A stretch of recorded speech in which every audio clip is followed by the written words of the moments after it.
Welcome back. Didn't manage to finish up this reading before Beyond Light as I intended, but we'll finish it right now. We continue the Destiny Grimoire Anthology Volume 2. No intro today, we just jump right on in because we have a lot to get through, and I want to do it all in one video. So, continue off where we left off. Chapter 9, Succession. I assure you, what you are hearing of me are lies, Varix the Loyal. Varix the Loyal remembers an ancient time and an ancient name, the House of Judgment, when grudges and status fights were worked out in a safe place, when the berserk and the vengeance crazed were kept somewhere harmless, and there were fewer rivals to plot around. The old fallen ways align perfectly with the Queen's agenda. With the House of Wolves in disarray, the Queen needs muscle in the reef. Guardians go where the treasure and glory are, and an arena of champions is a wonderful place to earn both.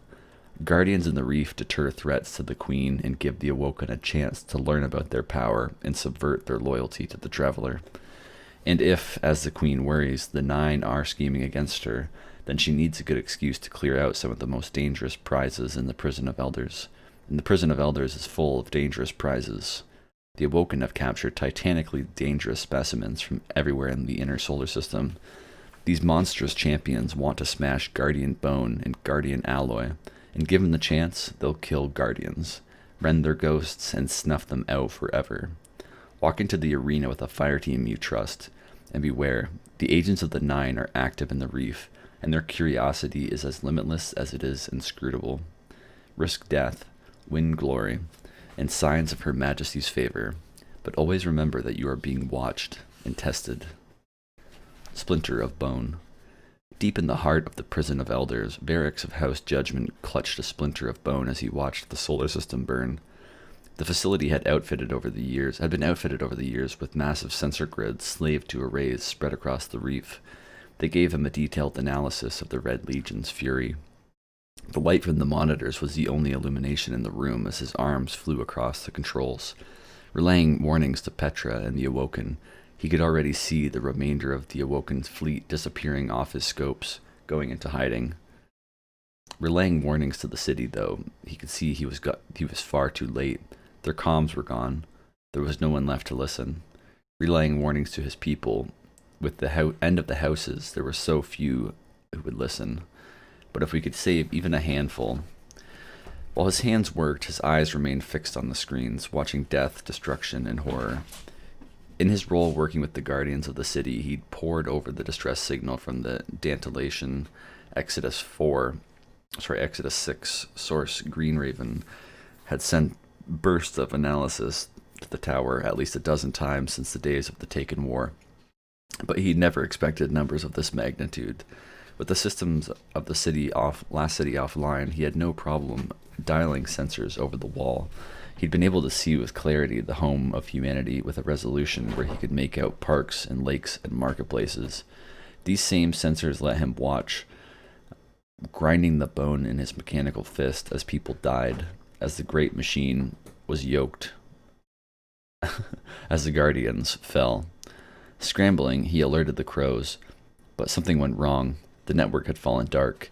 Each and every crow offline, all that is, save for one. Through a garbled image he saw a hand, an Awoken hand, but almost immediately fell to static. He wanted to care. He wanted to feel something for them. What dominated his thoughts, though, what made a ticking noise emanate deep in his voice synth, was the growing fear that the Queen's plan had failed. He sat back in his chair, thinking. The Prison of Elders erupted far enough away from the core Awoken outpost, and thus far enough away from the Cabal's phalanx that it might come out of this unscathed. Nonetheless, he initiated lockdown procedures, prepared for the worst. A confirmation, Petravenge and the limited forces at her command evacuated what settlements they could and disappeared into the nooks and crannies of the reef. She would be unable to send help to the prison. First House Judgment, then House Wolves, then Kel Marasov. Now he could feel the rest of his adopted people slipping away from him. With one of his mechanical arms, he crushed the splinter of bone to dust. Less is more. Varix watched Petra's corsairs march their latest prize into the cell block, a gaggle of ether-starved dregs bearing the mark of the scorned barons. Nearby, Petra drummed her fingers along the hilt of her knife. Her eyes glinted with envy. She held on to onto this prison as if it was the last thing she could control. Perhaps it was. Between the scattered remnants of the Red Legion and the scorned barons running rampant through the reef, the Awoken had little left to call their own. Varric sighed. Only a true Kell understood that survival was not a game of waiting, and Petra Venge, for all her military prowess, was no Kell. In a world without Kells, Dreg strength will breed nothing but chaos, Varric whispered to himself, the old Rain proverb, wishing for the return of the decisive days of his queen, his Kell. What did you say? Petra asked without looking at him. Chaos, he replied. These dregs breed chaos. Petra scoffed. They're fallen, and where there's fallen, there will inevitably be guardians. She turned on her heel and walked away. I leave you to your judgment, Varric. Locate the hole in which these scorned barons cower. She stopped, turned back to him. Might want to up your rations. You're looking a bit gaunt. She smiled, patted him on the back, and continued on her way. He watched her go. If his anatomy allowed for it, he would have smiled in kind. Hers was a heart always in the right place, even if the outcome of her decisions was less than ideal. She did not, however, fully appreciate the threat these scorned barons posed. He had tried to warn her when they were just 7 dregs and a heretical archon. Now their terror was spreading throughout the reef, with more and more fallen answering the barons' anarchist call. She was right about one thing, though. He could stand to increase his intake. The thought of it made Varric thirsty for the flow.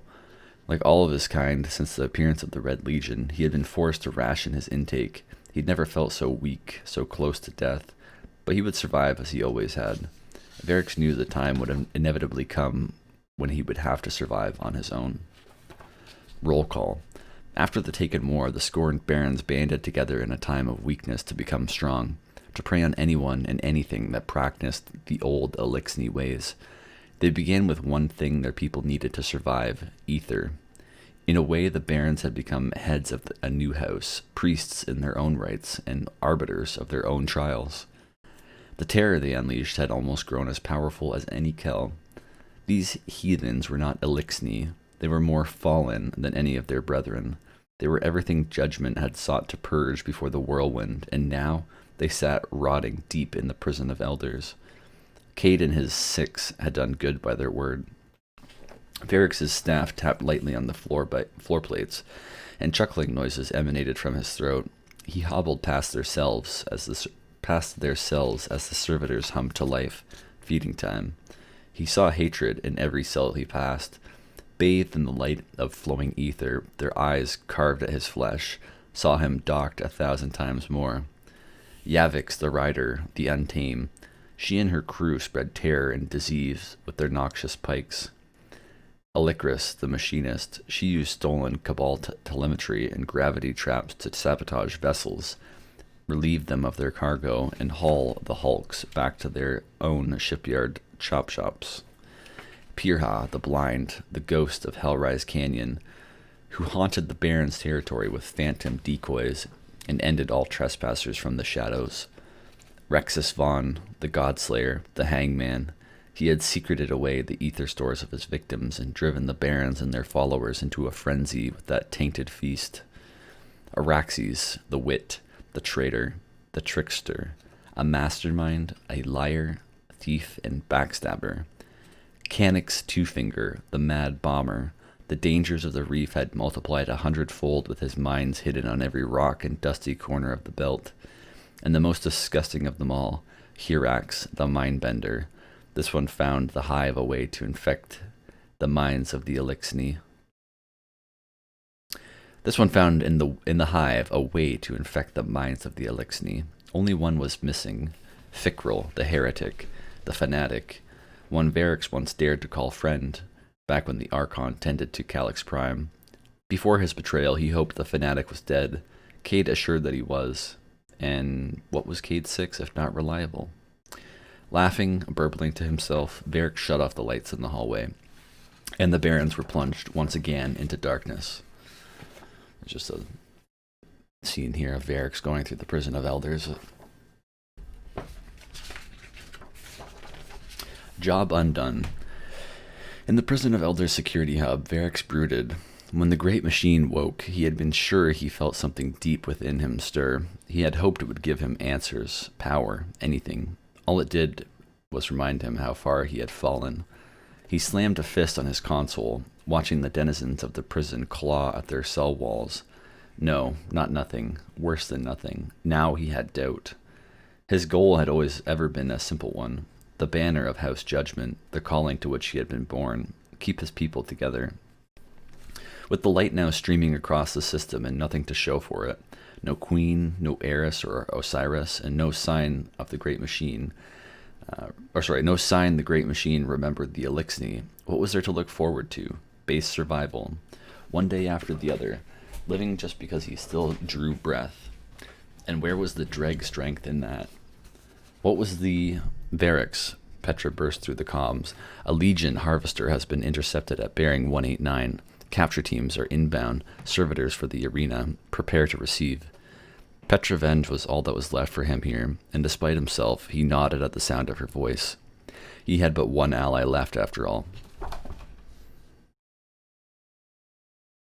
He keyed the comms. Yes. Bay 41. Bring them in. We'll meet team. We'll make room for new guests. His vocal synth burbled, needed tuning. Copy that, she was gone. He picked up his staff from where it leaned against the wall and began the long walk to the bay, mulling his options, his information, his secrets. Secrets had protected the House of Judgment. The more knowledge one could obfuscate, the more significant one became. Secrets bred possibility. Secrets bred sway. But judgment, true judgment, required hierarchy, and Elixni hierarchy died with the fall of the houses. The Guardians had picked them apart, Kel by Kel, prime by prime. Now there was all but nothing left of his culture. Only pirates and scavengers and lone wolves like the days before the Edge Wars. No trust, no honor, no way to be necessary. Yet one final hope among the Elixni still thrived. Krask, Kel of Kings. The king understood judgment, for together they ended the Edge Wars in their people's golden age. Krask, his last hope to see his dreams of a unified Elixni made manifest. He must make contact. And so he hired a bounty hunter named Grox to find Krask and remind them of their need for one another. Grox is emblematic of all that Varix despises in his people, gluttonous, proud, and in it only for himself. When they spoke, Grox made Varix pay with a litany of insults. Varix the slip, Varix the beggar, Varix the Kelmaker. But it was all for show. Grox would work, and it came for a mere 4 bales of etheric helix, and a promise to keep him free of the prison of elders. The deal struck, Grox burst out in hysterical laughter. Ha! Consider job done, slip. Grox spoke in a low form of Elixni, the only reason Varix employed him. You have grown desperate with your Kel gone. Have you not heard? Varix sighed. King Kel is gone, Kel Maker, dead at the hands of that insane Archon Fickrel, and some awoken vagabond he calls father. What remains of the kings huddles now in the dead zones of earth, under the shadow of the great machine's shard. I expect my 4 bales in. Varix killed feed. The last link in the great Elixni chain was broken. If there were any who called themselves Kel out there, they would not know Varix, judgment, or the laws that govern the houses. The scattered children of the whirlwind were dead. But Fickrel survived Cade and his 6. Grox was a lot of things, but he was not a liar. If Fickrel was alive and strong enough to kill Krask, and who was this awoken vagabond of which Grox spoke, his mind reeled. As long as Fickrel lived, the reef was not safe. He scrambled through his comm channels, searching for the right connection. Master Cade, Varix requests to meet you regarding your deal with Petra, a job undone. Some kind of luck. Varix hid beneath a bannerless cloak as he descended into Spider's lair. To wear the judgment vigil in the tangled shore would be to invite death. Even with the Spider's blessing to path, he would have been picked clean and docked 2 times over. The hedonistic sound of Spider's palace scraped against him. Shouts of victory and defeat reminded Varix of the worst of the Elixni. His people's inherent need for superiority reduced to gambling for trinkets and gems. Varix searched the crowd, hunched down low. Just another vandal. In the corner, the unmistakable crowd that surrounded the hunter vanguard when he was outside the city. He worked his way through the onlookers to take up position alongside Cade. The hunter noticed him, he was sure, but said nothing. Varix, for his part, was silent, watched as he lost a few thousand glimmer and a sidearm to one of Spider's bodyguards. Cade spun a knife in his right hand and sighed dramatically. If we're going to talk, you're going to buy me a drink. They found a quiet place at the end of the room. Cade settled back in the booth, waiting. You do great service to the reef, yes? Varix worked hard to keep his very recognizable voice down. It would be a shame for his vocal synth to malfunction and blare out across the room now. Capture Baron's criminals for Awoken, for Petra. Cade took a belt and set the glass down on the table. Empty. Something hard around his eyes. Amazing how expressive Exos could be. Get to the point, Varix. Fickrel, the last scorned Baron. He lives. Cade's horn cut an arc through the air as he shook his head twice. Definitive. Trust me, he's dead. Put a hot one right through here. He poked Varix right in the center of his chest. Seen on Earth, I have knowledge. I have information. You know Elixni have ways. Like Mithrax, like Taniks. The warden realized his error as soon as the name was out of his mouth. Don't you ever mention the name Taniks around me, got it? Not unless you want to lose your last 2 real arms. We're done. Get your bad luck. The hunter stood, made to leave. Varix reached out and grabbed the vanguard by the arm with one of his mechanic hands. I am sorry. I spoke poorly. Please, listen. Cade shrugged off the arm and stood, towering over the fallen for once. Varix sat up straighter in the booth. Take me to Zavala. The Titan's vanguard's name was a punctuated, flowing stutter in his mouth. I have information. He will like what I say. You for bringing me to him. Cade blinked. You want me to take you to the city? No way, Bug. Not in a million. With a thud, Varix dropped the hand cannon he'd been hiding in his cloak on the table. A dull brown, bristles out the top. Ethertech trigger and muzzle assembly. Cade's eyebrows went up in surprise. A gift of trust. Memento of the reef. Upgraded, yes. Very deadly. The hunter vanguard tried to hide his excitement. Is that the last one? I haven't seen one of those in... one of the last. Not many left. Varix's voice was even, calm. Cade snatched the weapon from the table, checked the sight, spun it in his hand for a moment, feeling the weight, grunted, satisfied, and nodded. Like I said, bad luck. Come on, you can ride with me. Overestimation. Varix had never seen the Vanguard commander in prison before. The images he'd seen were either candid shots from agents or images from co-opted surveillance that didn't reveal the man's true stature. Most of Zavala's bulk, he realized, was the armor. He was a lean man in reality, taut muscle and sinew. But as Varix stood before him, he realized Zavala's poise and confidence, along with his light, controlled the space around him, lent him an air of authority Varix had not felt since standing in the presence of Marisov herself. Even Cade, of all people, seemed somehow different in the orbit of this man. Fascinating. Behind the light and the poise, Varix could see where the great Zavala's strength ended and anxiety began. That was where Varix needed to meet him and prove his worth. Vanguard Commander Zavala. Varix dropped to his knees and extended his hands palm up on the ground, sure to keep eye contact. A judgment gesture meant to acknowledge that a dominant force was present. Cade snickered behind him, but said nothing. Varix came to offer assistance, to help the Vanguard, the guardians who have helped the reef. Zavala stared Varix down. The judgment scribe saw much in that moment. Fortitude, intensity, desperation. On your feet, Varix. Zavala was quite used to giving commands and having them followed. Varix did as he was commanded. What do you want? A future for the reef. Zavala's eyes were searching. Varix croaked and continued. Reefborn are close to doom. Zavala, the awoken, fallen, taken, Red Legion, all carve at the reef, all claim its flesh. I made my offer to Petra after the war. His voice was gruff, but not uncaring. She made her choice. Are you saying something has changed? I say this, Commander, Varix burbled, and I have so much more to say to a true leader such as you. Unknown space. The light seemed to dance in blue over the horizons of unknown space, but all else was black. Tendrils seemed to grow with the light. Where they were reaching from or stretching toward, he could not comprehend.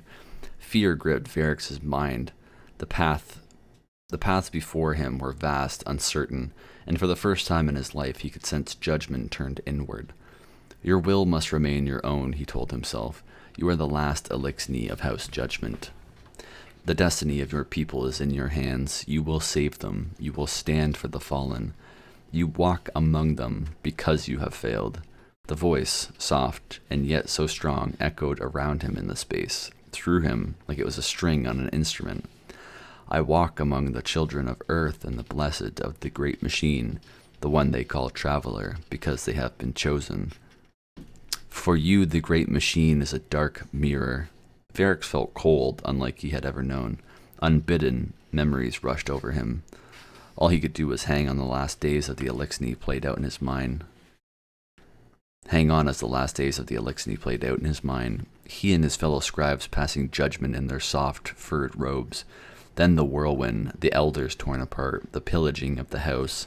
Varrix kneeling before a window, staring up at the great machine, watching it vanish. The long journey in the darkness. His flight to run with the wolves, his pleas to Skolas, the pact with Fickrel to sever Calyx Prime and secret it away, the Prime vanishing, and then again, Fickrel on the horizon preparing to give the fallen what they've so rightly deserved. There is only one path left for you here, in a place where everything dies and begins anew. With that, a new power burned, affording him the strength to rise again. Judgment cast. The screaming pulse of the prison alarm stirred Varrix awake. On the comms he heard Petra's voice. Cade had returned. 2 cells. Petra called for not 1, but 2 cells. Varrix finished his ether, considering perhaps Cade had finally found Fickrel, and for that, Varrix would need every drop of strength he could muster. His strides were long and slow as he allowed the ether to course through him, his posture growing taller and more commanding with each step. At the top of the Maxek wing, his hands flew over the controls. He prepared the 2 empty cells and ordered extraction servitors into place. All the while reveling in the thoughts of the judgment of Fickrel. Finished, he stepped back and waited. Snarling, yelling, the prisoners entered the wing. One, an Elixni. Petra shoved hard into one of the 2 cryocells. The fallen landed, weak, and Petra sealed the cell door. Varrix was all too pleased to see the hulking, disgraced Fickrel, the lifeline of the scorned barons, his once trusted co-conspirator and great betrayer, seething as the extraction servitors worked to life, sapping the heretical archon of his precious ether. Varrix and Fickrel looked deep into one another's eyes, centuries of history passing between them in the space of a heartbeat. Fickrel laughed. Unnerved, Varrix stepped away as Cade dragged a ragged, humanoid figure, head bagged, face unseen. Cade unceremoniously tore off the hood and tossed the humanoid, an awoken man, into the open cell. And stay there, Cade said. His joke fell flat. On hands and knees, the stranger looked up at his captors to reveal a familiar mess of crow-black hair, blue skin, and piercing yellow eyes. Varrix. It was the face of Uldren Sov, brother to the queen, prince of the Awoken, and heir to the reef. Reacquaintance, your grace. Varrix couldn't help but use the title like a reflex. As he looked into the prince's eyes, he saw a fleeting shadow of darkness dance across their normal ethereal, golden glow. Varrix looked back to Petra. Petra Venge, I do not understand. I know something's wrong with him, Varrix. He's mad. Lock him down. Lock down the entire cell block. No one in but you or me. Speak of this to no one. As far as the system is concerned, Uldren Sov died over Saturn. Varrix looked up to Cade for answers, but the Exo just threw up his hands in defense. Don't look at me. Prince Whinyface and Fickrel were thick as thieves when we found him. Look at all I had to do. Took all I had in me not to shoot the both of them. Petra nodded toward the new royal cell, and Varrix, with only a hint of hesitation, sealed the hatch, locking Prince Uldren in. Now, Varrix, Cade said, smooth as ever. You let me know if Fickrel ever comes up in the arena. He and I have a conversation to finish. Of course, Varrix noticed. Petra's gaze lingered a little too long on the prince's cell. He could see she was troubled, even ashamed. Petra saw him watching and composed herself, back straight, all wrath. She met his eyes. He could still see her trouble, her shame. Varix, my friend. Was that tenderness Varix heard in Petra's voice? He has changed. His eyes, she stopped herself, reset. If he speaks, don't listen. He speaks lies, terrible lies. And with that, she walked away, Cade close behind. The doors to the cell block slammed shut behind them. Varric stood there for a long, long time. For the first time in his life, he didn't know what the next step should be. Petrovenge and Aldrin Sov had long admired one another. There was an easiness about them when they were together, and a deep, if unspoken, affection. When the two of them joined forces in the field of battle, they were quick, effective, and dangerous.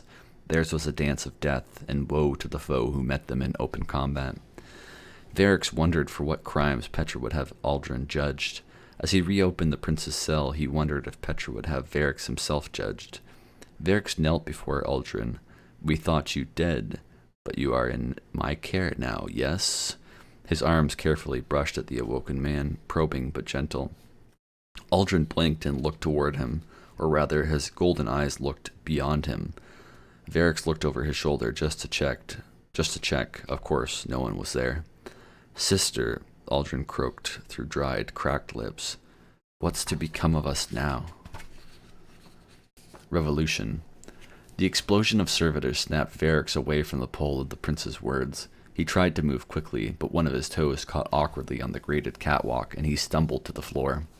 He lifted his head to see the extraction servitors lying shattered and lifeless, hissing as ether wafted into the air. Varix rose, moving cautiously, slowly, uncertain who or what might be loose. He checked every seal of Fickrell's cell, then gathered enough courage to peer into the porthole. Fickrell was unaffected. If anything, he looked stronger than he did before. He stood there, glaring, a devilish grin plastered across his face. "Does it find my ether bitter?" he growled. Indeed, Varix could see that something was wrong with his ether. It was darker, tainted with something he could not identify. He tightened the seals of his mask as he examined the servitors' remains, fearing whatever they pulled from Fickrell could be toxic. He moved through the fog like gas, as if it was water. It didn't dissipate like traditional ether. It lingered, heavy and opaque. Varric stepped back to Fickrell's cell, activated the transmission mic. "Fickrell, Asali, Akasorix," he seethed, using the high speak of judgment, hoping that Fickrell might still respect the oldest law. "Ah, Varix, you cling to judgment like rain clung to lies." Fickrell spat his words the way the houseless would. "You are houseless. You are filth. Is this what you've done with Calyx? Served the last prime to the taken? Is that the blood you now breathe? Ha! You still believe I have Calyx? Fool, Calyx abandoned us, but my ether... It's true Fickrell is no longer enslaved to the machine's ether. By the grace of the awoken father, I have evolved." Varix looked back to the prince's cell, still open. The awoken father. Varix ambled back to the prince. With each step he heard more clearly. He saw Aldrin sitting up now, nodding, listening, peering into the shadows at something unseen. If there was a picture of malevolent insanity, this was it. The prince spoke. "Yes, sister, I see it now. The army of the reviled that you promised me." The spark. Varix, ever the loyal, did as Petra commanded. Access to the lowest cell block was reserved strictly to the warden and the regent commander. Unfortunately, this meant that every menial operational task was left to him. Meal distribution, waste disposal. Between the 8 barons and the awoken prince, his new chores left him little time for judgment. Thrice per day he visited the block, and thrice per day he had to manufacture excuses to the local corsair detachment for why the lowest level of the prison was now off limits. Rumors swirled. It was not unknown that Petra and Cade 6 had smuggled some unknown high-value prisoner, a humanoid prisoner no less, a first for the prison of elders, if the rumors were true. But Varix assured anyone with the gumption to ask that his judgment of the scorned barons was a sensitive process to be conducted in private. Petra herself did not help extinguish the scuttle. She was less than adept at the art of secrecy, and everyone knew it. She responded to any bold queries with a stern, "It is none of your concern," which itself was tantamount to a validation that some version of the rumors was true. If only she'd found joy in her Techian trainings, if only she'd learned more from the Queen. Each time Varix performed his rounds, he asked himself what loyalty, if any, he owed to the prince, and each time he stopped short when he bore witness to the prince's ramblings. Today was no different. There Aldrin sat, elbows atop knees, staring into the same dark corner of the cell, face concealed by his long, black hair, seemingly communing with nothing. "I see now. Yes, that's good. So good. More listening, more nodding. Then that's what we shall do. And look, sister, he is already here." Aldrin fell into silence, visibly relaxing. After a moment, he looked back over his shoulder and through the porthole to meet Varix's eyes. "Your Grace," Varix burbled. "Varix the loyal," Aldrin smirked. "Varix the spark. Did you have something to say to me, or are you content to play the spying crow?" And there it was again, that fleeting pass of inky darkness that momentarily snuffs the glow of Aldrin's eyes. So Varix said nothing. Whether frozen in terror or simply at a loss for words, he could not say. Aldrin leaned in, placed a finger against his lips, and spoke low. "I have a secret for you, Varix. I know you want to hear it." Varix answered with a single, drawn-out, and ever so slight nod.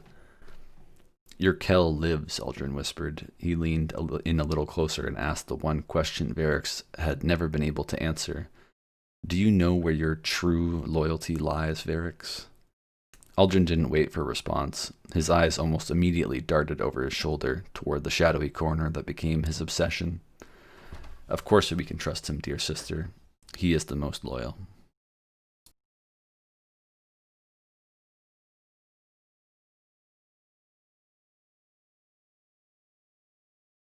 Just a few more pages here. Chain of Souls. Varix admired his masterpiece, the improvised servitor chain that would finally reveal the secrets of his fanatical former friend. Unfortunately, Fickrell refused talk of the past, would speak only of the future, or of Aldrin, his awoken father, who snatched him from the edge of death and awoken within him a power never before seen in the Elixni, a power over death itself, a power to remake their people and thrive in a universe of light and dark that had both forsaken them and left them scorned. Varix knew these feelings all too well. It was here in the deepest catacombs of the prison of the elders, where he thrived, where he worked to rebuild the Elixni. This was his home now, this workspace where he was free to explore the potential of the prison's inmates for future leverage. The emerald marrow worm food of the hive, the prismatic viruses of the Vex, scion flare wavelengths. Each of these secrets had been wrested free within these dank walls, traded among his networks for more secrets, or harnessed into weapons for the awoken. But the secrets of Fickrell's mutation eluded him. The power within was obvious. Scattered about the floor was the evidence of its potency, as well as too many nights of failure, wrecked sentry servitors, dozens of deflated dregs, all pulled from his upper cell blocks to act as his assistants. Whatever this cold, unnatural cocktail was that coursed through Fickrell, it could not be transferred or ingested like the ether his people needed to sustain their wretched lives. Varix was all too ready to give up, send Fickrell into the arena to face Cade 6 and put an end to the legacy of the scorned barons, until one day during Varix's rounds, Aldrin spoke to him unprompted. There was a lucidity in the discarded prince's eyes, a clarity that didn't exist even before he disappeared over Saturn's rings. Aldrin gave Varix a fresh perspective. And so, the chain, it was a dangerous gamble, mingling Fickrell's polluted lifeblood with traditional ether. These servitors held 70% of Varix's own ether reserves. If this failed, well, it wouldn't be the first time Varix had risked everything and lost. Varix pulled the lever. The hum of the servitor chain crescendoed, but all he heard was the lingering echo of Aldrin's poisonous question, "Do you know where your true loyalty lies, Varix?" But if it worked, perhaps Fickrell could be cured. Perhaps if what Varix suspected was true and Fickrell's corruption was related to the prince's affliction, Aldrin could be cured too. Varix had said as much to Petra, but she refused to listen. "You will not experiment on the prince. Our prince is ill. To keep him here, hide him from awoken eyes. Not right. Not right. I have made my decision, Varix. Varix's fingers flexed. Petra the loyal, he sneered. Perhaps the murmurs of Kamala Ryer are true, yes? Petra glowered. I will handle Aldrin. You will not touch him. She turned sharply on her heel and strode out. Varix hadn't seen her since. He devoted all his time to the servitor chain and to his private thoughts. Where loyalty lies. Varix's experiment succeeded, but not how he expected. Ingestion of the etheric concoction still resulted in fallen death. It was not, by any means, a life-sustaining substance. It was, however, a life-giving substance. Though the dark ether lingered like a heavy fog, it also seemed to reach out toward empty vessels. In this case, it found the dead dregs that littered his floor. It slipped inside the corpses like a slow inhalation, inflating them, stretching to the point of boils and bursting, pulling them to their feet. The dark ether gave these lifeless dregs new life. They seethed. Their breathing was steady, but hard and fast. They rumbled as if volcanoes lived inside their chest. A black fire rose from their skin as they burned this dark ether like a jet engine burns its fuel. What Varix really saw before him was hate-fueled rage incarnate in the beginning of another whirlwind. They were no longer just fallen. Fickrell called them his scorn. Behind him, Fickrell laughed and laughed until he abruptly stopped, and at that exact moment the scorn dropped to the floor, dead once more. Your scribes, your kells, your houses, they will all soon be forgotten, like the elders and the scathe before them. Fickrell growled in Varix's precious high speak of judgment. This drew Varix closer, face to face through the cell's porthole. Fickrell turned his ear upward, listening, brought his attention back to Varix. Father says, the pause hung heavy in the air. Father says you know where your true loyalty lies. The fanatic stepped back from the porthole and waited. Loyalty, true loyalty. He expected a memory of Mara to appear in his mind, but instead he found himself thinking about the prophecies of House Rain, Kell of Kells. Days later, Varix performed his duties for the last time. He visited Central Control, ran a test sim on the security systems, made some adjustments based on the results, revised and signed off on the daily roster rotations. Finally, he had a private conversation with the prison's sole remaining high servitor. The prison of elders would not go without a warden. He did not speak to Petra. By the end of that day, the prison of elders descended into chaos. Your time will come, Varix. Aldrin sits in his favorite spot, gazing his favorite direction. She told me so. She has but one last wish of you. No, your grace. Varix's voice was gravelly with emotion. It is I who has the one last service for you. Varix laughed before he could change his mind. A klaxon blared. The voice of the prison's high servitor echoed over the loudspeaker. In Varix's voice, security systems malfunctioning. Emergency shutdown and reboot commencing. The place dropped momentarily into darkness, but emergency lighting quickly illuminated the cell block. All around him alarms sounded, warning lights flashed, pneumatics hissed, and cryogenic fluids evaporated to fog as the cryocells lining the cell block began to open. Varix moved as quickly as he could toward the exit, not bothering to look back, for he knew what he'd see. The scorned barons in Prince Aldrin were free, as was every single resident of the prison of elders.